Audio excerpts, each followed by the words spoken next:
IQ, but what about EQ? It stands for emotional intelligence, and our guest today believes it's a huge driver for success. So please welcome social scientist Mary Donohue. Welcome, Mary. Welcome back. Always good So good to have you. All right, so maybe a lot of people haven't heard of emotional intelligence. So break down, what is EQ, or emotional intelligence? Simply put, EQ is understanding your personal emotions and understanding the emotions of other people. For example, for yourself, understanding that when you're tired or you're cranky, you just need to get into bed and Netflix. Yeah. When also understanding in other people, if they're yelling and screaming and all you've done is drop a pencil, understanding that probably means it's something else. Mm-hmm. So why is it so important to have EQ? EQ helps you to be successful. It's really the keys to moving forward at work, at home. If you can understand the emotions in others, you know how to respond. At work, if your boss is cringing and stamping around, you know not to ask for a day off. Right. But also... Or a raise. A sign. Or yeah. a raise. A little sign or a raise. Yeah. But also, if someone's happy and you're happy, it's probably a great time to start going out. Yeah. Having fun, doing great things. Right. It's important to identify those emotions in yourself and look at successful people. That's what they do. Now, is this a new thing, or has it always been around? It is relatively new in the world of science. It's only about 25 years old. It was identified in the 1990s by two psychologists. One of them is now the provost of Yale University.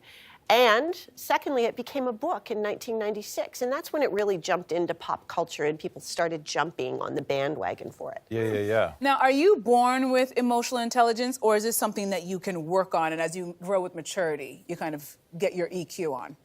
It just like communication, the ability to have communication, emotional intelligence is developed. So when a baby begins to understand communication, a baby cries, mommy runs. A baby smiles and coos, we all coo and smile the baby back. Okay. Babies understand that. EQ is exactly the same way. So if, in fact, you had high EQ in your house, just like you had high language, if people were speaking to you in English or French, using a lot of different words and challenging you, you'd have great language.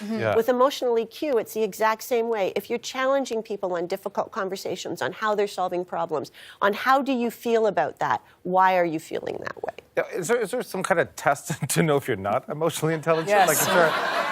That is a sign. Just saying, Mary. Just asking for a friend. Making conversation. Yes, that's all.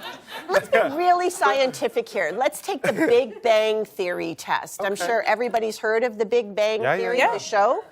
Well, if you are like Penny, you have very, very high EQ. You understand other people's emotions. You can make sense of the world for other people. You understand when people need to be left alone. She's a great character in that way. Wonderful character. Nurturing. She understands. Nurturing. She sings, you know, the kitty song. I love that. That's a good song.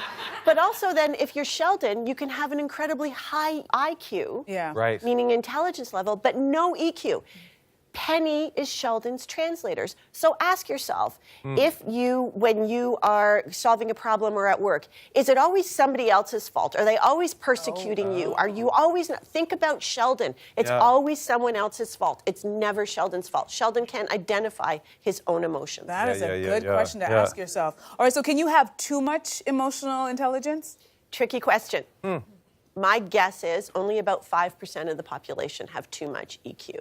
And those are the people who use it for good or for bad. Ooh, how do they use we it for bad? have fantastic leaders who can lead you through and motivate you in a speech. We all know people like that. We know people we would die for because they immediately identify things for us. And then we have the snake oil salesmen who know how to create rage in you, how to get you angry, how to motivate you to do something. To do what they want you to do. What they want you to do. And so they're using manipulator. EQ in another way. It's a great manipulation. Right. Wow. Now, is it ever too late to sort of to build it, or to sort of grow to have more EQ? No, it's just like intelligence. We want to challenge ourselves. We want to grow. You do puzzles.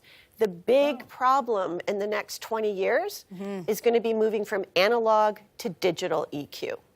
So everything Oh. that was developed in what I just talked to you about in 1990 and 1995 was based in an analog world.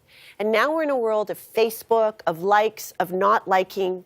And how do you read that? How do you understand that? You're not seeing a face or hearing a voice anymore from your boss. Yeah. You're reading an email or a text. And it's going to become a huge issue. And how do you communicate with a person if you know that they don't have a very high EQ? What's the best way to get through to them? The best way is to be very clear and very blunt. Because they are registering their emotions, because they're having a hard time, you can't use sarcasm. You can't really use humor. You have to be incredibly clear and give them a map. And that's also how you teach it. Wow. Okay. Great information, Mary. You're going to be sticking around. But after the break, Mary's going to talk about how to stay emotionally intelligent in the digital age, which we were talking about. Really interesting. That's the scary part. You were just mentioning that at the very end. It's like, yeah, it's digital.